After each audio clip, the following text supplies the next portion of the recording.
ভালোভাবে পড়াশোনার পরিস্থিতি নিয়ে ভালো একটা রেজাল্ট করবা এবং দেশ এবং আত্মীয়স্বজন এবং শিক্ষকদের মান মর্যাদা থেকে শুরু করে সবাই মুখ উজ্জ্বল করতে পারো সেই আশা আমরা রাখি। পরিশেষে অত্র মাদ্রাসার সকল ছাত্রছাত্রীদের উদ্দেশ্যে বলতে চাই, তোমাদের শিক্ষকদের এবং আত্মীয়স্বজন এবং যারা সিনিয়র আছে তাদের সাথে তোমাদের ওঠা বসা এবং চলাফেরা এটা আমাদের মানে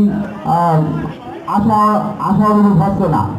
আমরা আশা করি ছাত্রছাত্রী যারা আছে তারা শিক্ষকদের সাথে এবং যারা অভিভাবক আছে সবার সাথে যেন ভালো ব্যবহার তোমরা করতে পারো এই আশা ব্যক্ত রেখে আমি আমার সংক্ষিপ্ত বক্তব্য এখানে শেষ করছি।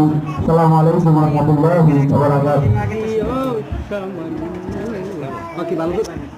ক্যামেরা বেশি দূরে দিকে